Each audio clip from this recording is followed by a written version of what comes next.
नमस्कार दोस्तों। आज मैं आप सभी के समक्ष लेके आई हूँ लक्ष्मी जी की कहानी। एक गांव में एक साहूकार रहता था। साहूकार के एक बेटी थी।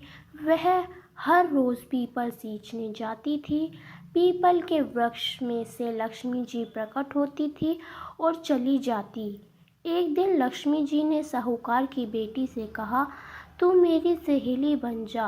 तब लड़की ने कहा कि मैं अपने पिता से पूछकर कल आऊँगी। साहूकार की बेटी ने घर जाकर अपने पिता को सारी बात कह दी। तब उसके पिता बोले, वह तो लक्ष्मी जी हैं, आपने को और क्या चाहिए, तू लक्ष्मी जी की सहेली बन जा।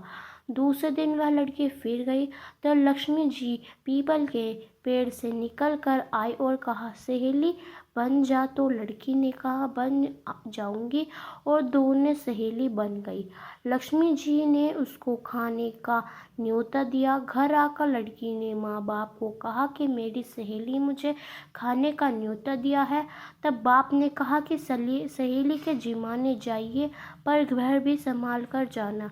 तब वह लक्ष्मी जी के यहाँ जीमने गई तो लक्ष्मी जी ने उसे शाल दुशाल ओढ़ने के लिए दिया, रुपए दिए, सोने की चौकी, सोने की थाली में 36 प्रकार का भोजन व्यंजन करा दिया। झीम कर जब वह घर जाने लगी तो लक्ष्मी जी ने पल्ला पकड़ लिया और कहा कि भी तेरे घर जिमाने आऊँगी। तो उसने कहा, आ जाइएगा। वह घर जाकर चुपचाप बैठ गई। तब बाप ने पूछा कि बेटी सहेली के घर जिम कर आ गई और तू उदास क्यों बैठी है। तो उसने कहा कि पिताजी, मेरे को लक्ष्मी जी ने इतना दिया, अनेक प्रकार के भोजन कराए, परंतु मैं कैसे जिमाऊंगी, अपने घर में तो कुछ भी नहीं है। तब उसके पिता ने कहा कि गोबर मिट्टी से चौका लगाकर घर की सफाई कर ले। 4 मुख वाला दिया जलाकर लक्ष्मी जी का नाम लेकर रसोई में बैठ जाना। लड़की सफाई करके लड्डू लेकर बैठ गई।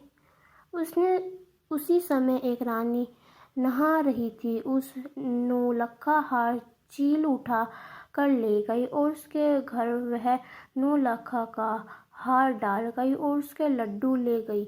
बाद में वह हार को तोड़कर बाजार में गई और सामान लाने लगी तो उस सुनार ने पूछा कि क्या चाहिए।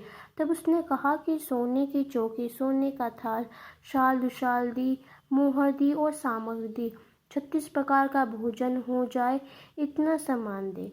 सारी चीज़ें लेकर बहुत तैयारी करी और रसोई बनाई। तब गणेश जी से कहा कि लक्ष्मी जी को बुलाइए। आगे आगे गणेश जी और पीछे पीछे लक्ष्मी जी आई।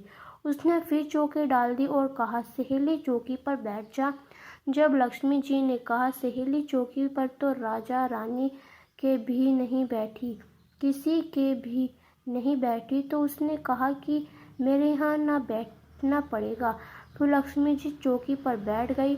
तब उसने बहुत खातिर की, जैसे लक्ष्मी जी ने करी थी वैसे ही उसने करी। लक्ष्मी जी उस पर खुश हो गई। घर में खूब रुपए एवं लक्ष्मी हो गई। साहूकार की बेटी ने कहा, मैं अभी आ रही हूँ, तुम यहीं बैठी रहना, और वहाँ वह चली गई। लक्ष्मी जी गई नहीं और चौकी पर बैठी रही। उसने बहुत दौलत दी है लक्ष्मी जी, जैसा तुमने साहूकार की बेटी को दिया वैसा सबको कहते सुनते हंकार भरते अपने सारे परिवार को दियो। पीहर में देने वाला ससुराल में देना, बेटे पोते को देना। हे लक्ष्मी माता, सबका कष्ट दूर करना, दरिद्रता दूर करना, सबकी मनोकामना पूर्ण करना। तो यह थी हमारी वैशाख मास में शुक्रवार की लक्ष्मी जी की कथा। अगर आपको हमारी यह कथा पसंद आई हो तो हमें कमेंट कर ज़रूर बताएं, और अंत तक हमारे साथ बनने के लिए आप सभी का बहुत बहुत धन्यवाद।